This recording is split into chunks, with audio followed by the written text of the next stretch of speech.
নমস্কার, মাধ্যমিক ২০২৬ বাংলা পরীক্ষার্থী বন্ধুরা, তোমাদের জন্য আজ আমি পাবলো নেরুদা রচিত অসুখী একজন কবিতা থেকে বেশ কিছু সাজেস্টিভ এসিকিউ কোশ্চেন নিয়ে আলোচনা করব। তো এক ঝলক দেখে নাও তোমরা কোশ্চেনগুলোকে। প্রথম কোশ্চেন, অসুখী একজন কবিতাটি কে বাংলায় তর্জমা করেছেন? এর উত্তর, অসুখী একজন কবিতাটি বাংলায় তর্জমা করেছেন নবারুণ ভট্টাচার্য। এরপর দ্বিতীয় প্রশ্ন, অসুখী একজন কবিতার রচয়িতা কে? উত্তর, চিল্লির বিখ্যাত কবি পাবলো নেরুদা। ৩ নম্বর প্রশ্ন, কোন ভাষায় লেখা হয়েছিল কবিতাটি? উত্তর, স্প্যানিশ ভাষায়। ৪ নম্বর প্রশ্ন, আমি তাকে ছেড়ে দিলাম, কবি কাকে ছেড়ে দিলেন?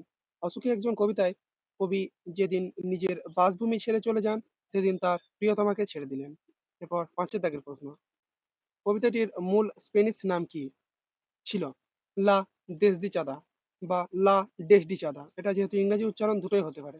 এরপর ৬ দাগের প্রশ্ন, তারপর যুদ্ধ এলো, যুদ্ধ কেমন ভাবে এলো, অথবা তারপর যুদ্ধ এলো কিসের মতো?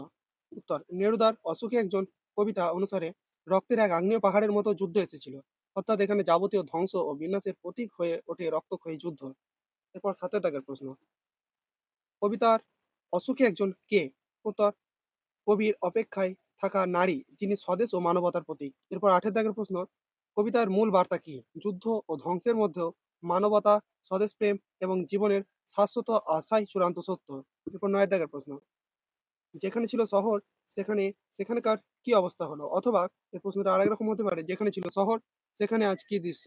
উত্তর, অশোকে একজন কবিতায় যেখানে শহর ছিল, সেখানে যুদ্ধের পর ছড়িয়ে রইল কাঠকয়লা, দোমড়ানো লৌহ, মৃত পাথরের মূর্তির বীভৎস মাথা আর পোড়া শুকনো রক্তের কালো দাগ। এরপর ১০ দাগের প্রশ্নটা, দেবতাদের শান্ত হলুদ বলা হয়েছে কেন?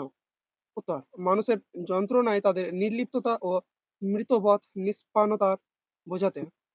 এরপর ১১ দাগের প্রশ্ন, কবিতায় দেবতাদের কিভাবে বর্ণনা করা হয়েছে? হলুদ, শান্ত বা শান্ত হলুদ হিসেবে বর্ণনা করা হয়েছে। এরপর ১২ দাগের প্রশ্ন, কবিতায় যুদ্ধের ফলাফল কি ছিল? উত্তরটা, অসংখ্য মানুষের প্রাণহানি ও সম্পূর্ণ শহরের ধ্বংস। এরপর ১৩ দাগের প্রশ্ন, যুদ্ধের ভয়াবহতা কবিতায় কোন পঙ্ক্তিত্বতে স্পষ্ট প্রকাশ পেয়েছে? শিশু আর বাড়িরা খুন হলো, সে মেয়েটির মৃত্যু হলো না। এরপর ১৪ দাগের প্রশ্নটা, কবিতায় কথকের পায়ের দাগ কিভাবে মুছে গিয়েছিল? উত্তর, বৃষ্টির জলে। এরপর ১৫ দাগের প্রশ্ন, কবিতায় কারা খুন হলো? উত্তর, শিশু আর বাড়িরা। এরপর ১৬ দাগের প্রশ্ন, কবিতায় পাথরের মতো বছরগুলো কার মাথার উপর নেমে এসেছিল?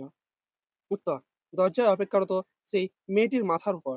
এরপর ১৭ দাগের প্রশ্ন, কবিতা কথক কেন স্বদেশ ছেড়ে গিয়েছিলেন?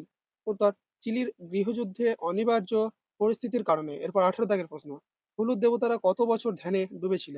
উত্তর, শান্ত হলুদ দেবতারা ১০০০ বছর ধ্যানে ডুবেছিল। এরপর ১৯ দাগের প্রশ্ন, তারা আর স্বপ্ন দেখতে পারল না, তারা বলতে কাদের কথা বলা হয়েছে? অসুখী একজন কবিতা থেকে গৃহীত তারা আর স্বপ্ন দেখতে পারল না পঙ্ক্তিত্বটিতে তারা বলতে শান্ত হলুদ দেবতাদের কথা বলা হয়েছে। এরপর ২০ দাগের প্রশ্ন, সেই মেয়েটির মৃত্যু হলো না, এই পঙ্ক্তিত্বের অর্থ কি? মানবতা ও স্বদেশের মৃত্যু নেই, তা মৃত্যুহীন ও অমর। এরপর ২১ দাগের প্রশ্ন, যুদ্ধের পর শহরে কি কি পড়েছিল? কাঠকয়লা, দোমড়ানো লৌহ, মৃৎপাথরের মূর্তির মাথা, রক্তের কালো দাগ। এরপর ২২ দাগের প্রশ্ন, কবিতায় মিষ্টি বাড়ি কিসের প্রতীক? কথকের সুখ, নিরাপত্তা ও শান্তির প্রতীক। এরপর ২৩ দাগের প্রশ্ন, রক্তের কালো দাগ কি নির্দেশ করে?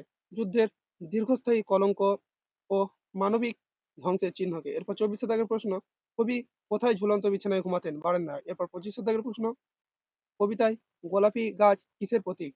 জীবনের সৌন্দর্য ও শান্তির প্রতীক। এই ছিল আজকের প্রশ্ন।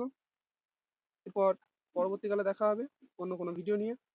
তো ভিডিওটি ভালো লেগে থাকলে অবশ্যই লাইক দিও আর বন্ধুদের সঙ্গে শেয়ার করতে ভুলো না।